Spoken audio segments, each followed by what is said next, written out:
अध्याय 3 as man थिंकिथ, James Allen. जैसे विचार वैसी परिस्थितियाँ। हम इंसान के दिमाग को बगीचे जैसा मान सकते हैं। इसे या तो समझदारी से तैयार किया जा सकता है या अनियंत्रित तरीके से इसके हाल पर छोड़ा जा सकता है। बहरहाल, चाहे हम इसे तैयार करें या इसके हाल पर छोड़ें, हमें परिणाम जरूर मिलेंगे। अगर हम कोई उपयोगी बीज नहीं डालते हैं तो उस बगीचे में खरपतवार के बेकार बीज आकर उगने लगेंगे और एक वक्त ऐसा आएगा जब यह खरपतवार पूरे बगीचे पर कब्जा जमा लेगी।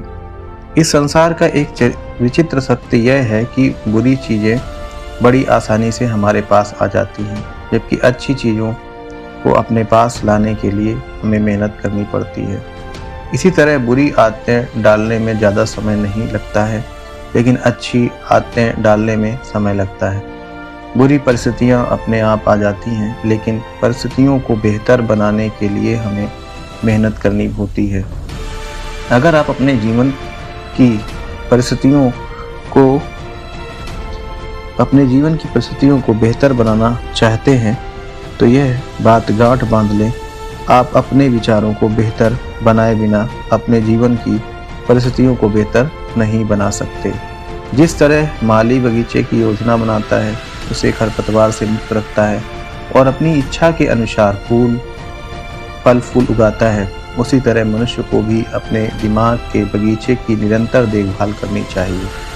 उसे सभी गलत, बेकार और अशुद्ध विचारों को खरपतवार की तरह उखाड़ फेंकना चाहिए। उसे सही, उपयोगी और पवित्र विचारों के फल फूलों का अंत तक ध्यान रखना चाहिए। इस प्रक्रिया के दौरान इंसान को देर सवेर यह पता चल जाता है कि वह अपनी आत्मा का माली है और अपने जीवन का निर्देशक है। उसके सामने विचार का नियम प्रकट होता है और वह ज़्यादा सटीकता से यह समझने लगता है कि प्रबल विचार और प्रबल मस्तिष्क के प्रभाव शक्तिशाली तत्व चरित्र, परिस्थितियों और तकदीर को किस तरह आकार देते हैं।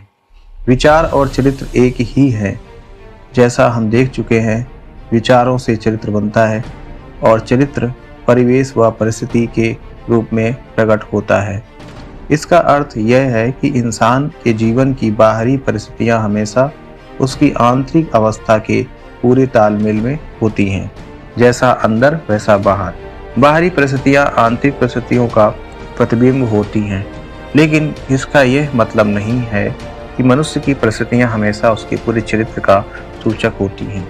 इसका मतलब तो यह है कि वे परिस्थितियां गहराई में उसके भीतर मौजूद किसी प्रबल विचार से जुड़ी होती हैं, जो हाल फिलहाल उसके विकास के लिए अनिवार्य है। हर इंसान जहां भी है, अपने विचारों की बदौलत ही है। उसने अपने चरित्र में जो विचार बनाए हैं, वे ही उसे वहां लाए हैं। जिंदगी में संयोग जैसी कोई चीज नहीं होती। हर चीज एक ऐसे नियम का परिणाम है जिससे कभी गलती नहीं हो सकती। यह उन लोगों के बारे में भी सच है जो अपने माहौल से अलग थलग महसूस करते हैं और उनके बारे में भी जो अपने माहौल से संतुष्ट हैं। विकासशील प्राणी होने के नाते हर इंसान अपनी वर्तमान जगह पर इसलिए है ताकि वह विकास कर सके। जब वह किसी परिस्थिति के भीतर मौजूद सबक सीख लेता है तो वह परिस्थिति चली जाती है और उसकी जगह पर दूसरी परिस्थितियां आ जाती हैं। इसलिए अगर आप नकारात्मक परिस्थितियों को जल्दी दूर करना चाहते हो तो सबक सीखते रहें। जब तक इंसान खुद को बाहरी स्थितियों के अधीन मानता रहता है, तब तक वह परिस्थितियों के थपेड़े खाता रहता है। लेकिन जब उसे इस बात का एहसास हो जाता है कि अपने जीवन का सृजन करने की शक्ति उसी के पास है, तो वह अपने विचारों के जरिए अपने मन चाहे जीवन का सृजन कर लेता है। जब इंसान को यह पता चल जाता है कि वह मनचाहे बीज बोकर परिस्थितियों की मनचाही फसल पैदा कर सकता है, तो वह सच्चे अर्थों में अपना स्वामी बन जाता है। परिस्थितियां विचार से पैदा होती हैं। जिस भी इंसान ने आत्मनियंत्रण और आत्म शुद्धिकरण का अभ्यास किया है, उसे यह बात देर सवेर पता चल जाती है, क्योंकि उस दौरान वह गौर करता है कि उसकी बाहरी परिस्थितियों में केवल उतना ही परिवर्तन हुआ जितना उसकी मानसिक स्थिति में हुआ था, न उससे कम न उससे ज्यादा। यह बात 16 आने सच है कि जब मनुष्य गंभीरता से अपने चरित्र के दोष दूर करने में जुट जाता है और इस दिशा में तेजी से तरक्की करता है, तो बाहरी दुनिया में भी उसकी तरक्की की रफ्तार तेज हो जाती है। आत्मा अपने भीतर छिपे सबसे गोपनीय तत्व के अनुरूप सक्रिय होती है और बाहरी संसार में इसी को आकर्षित करती है। उसे भी जिससे यह प्रेम करती है और उसे भी जिससे यह डरती है। यह अपनी पवित्र आकांक्षाओं की ऊंचाई तक पहुंचती है या फिर अपनी पतित इच्छाओं के स्तर तक गिर जाती है और परिस्थितियों के जरिए ही आत्मा के भीतर छिपा गोपनीय तत्व बाहरी दुनिया में साकार होता है। विचार का हर बीज, चाहे उसे बोया गया हो या दिमाग में पड़े रहने की अनुमति दी गई हो, वहां पर जड़ें जमा लेता है और अपने जैसे फल फूल उत्पन्न करता है। यह बीज देर सवेर कर्म का फूल उगा देता है, जिससे एक सुखद अवसर या दुखद परिस्थितियों के फल पैदा होते हैं। यह कहने की जरूरत नहीं है कि अच्छे विचार से अच्छे फल मिलते हैं और बुरे विचार से बुरे, और अगर आपके विचार मिश्रित हैं तो आपको मिश्रित फल मिलेंगे।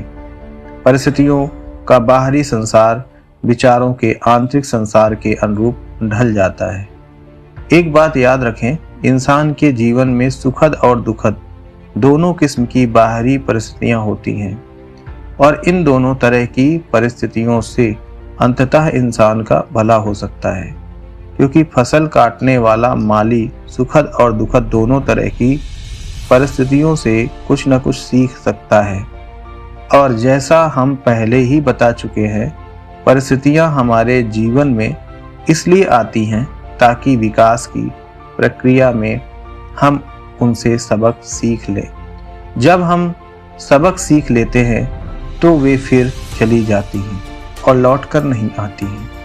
इसलिए अगर आप नकारात्मक परिस्थितियों से परेशान हैं और उन्हें अलविदा कहना चाहते हैं तो उनसे सबक सीख लें। वे खुद ब खुद आपके जीवन से दूर चली जाएंगी। इंसान के दिमाग पर जो गहरी इच्छाएं, आकांक्षाएं और विचार हावी होते हैं, अगर वे पवित्र या नेक नहीं हैं तो इंसान अशुद्ध कल्पनाओं की मरीचिका का पीछा करता रहेगा। अगर वे पवित्र हैं तो वह ऊपर उठाने वाले प्रबल प्रयासों के राजमार्ग पर निरंतर चलेगा। दोनों ही मामलों में हमें परिस्थितियों के रूप में बाहर वैसे ही फल मिलते हैं जैसे विचार हमारे अंदर होते हैं। विकास और अनुरूपता के नियम हर जगह हर समय काम करते हैं। इंसान किस्मत या हालात की वजह से जेल खाने या गरीब खाने में नहीं पहुंचता, बल्कि अपने घटिया विचारों और बुरी इच्छाओं की वजह से पहुंचता है। भली मानसिकता वाला कोई व्यक्ति कभी किसी बाहरी शक्ति के तनाव के वशीभूत होकर अचानक अपराध में लिप्त नहीं होता। दरअसल वह आपराधिक विचार उसके मन में काफी समय से गोपनीय रूप से दबा हुआ था और सही अवसर आने पर यह पूरी संग्रहित शक्ति के साथ सामने आ गया। परिस्थितियां इंसान को नहीं बनाती हैं, वे तो सिर्फ उसके असल स्वरूप को सामने लाती हैं।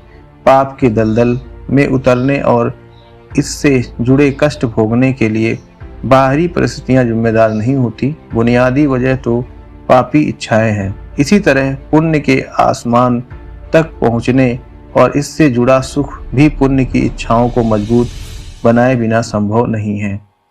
विचार का स्वामी होने की बदौलत मनुष्य खुद का निर्माता है, अपने परिवेश का रचयिता है और अपनी तकदीर की इबारत वह खुद लिखता है।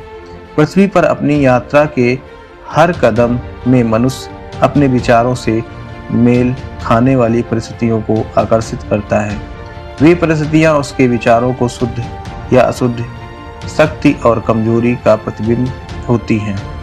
इंसान उस चीज को आकर्षित नहीं करता जिसे वह चाहता है, वह तो उस चीज को आकर्षित करता है जैसा वह अंदर से सचमुच होता है।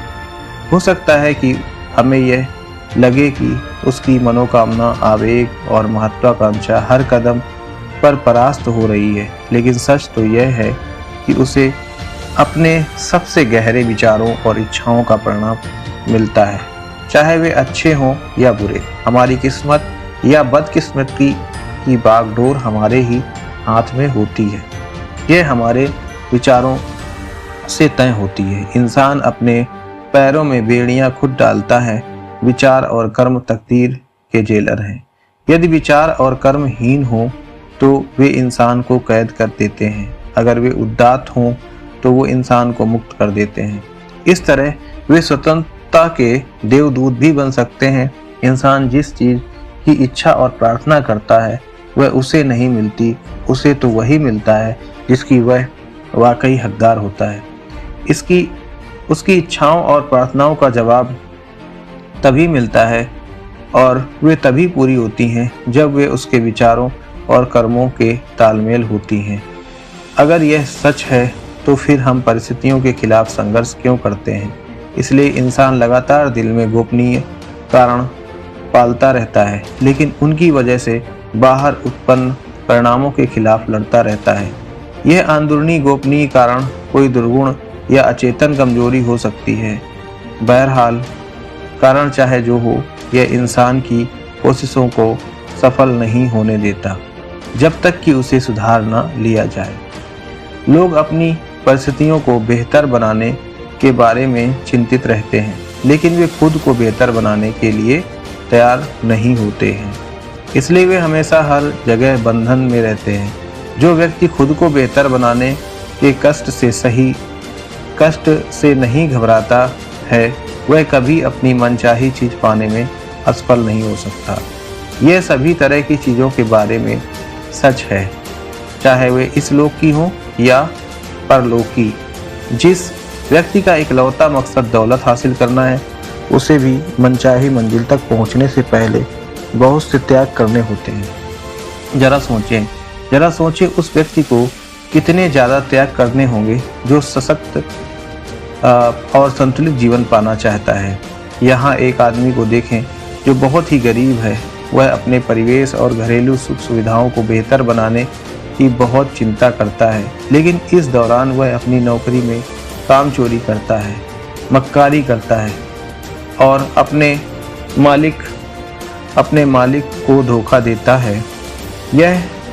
वह यह मानकर चलता है कि अगर उसका मालिक उसे कम वेतन दे रहा है तो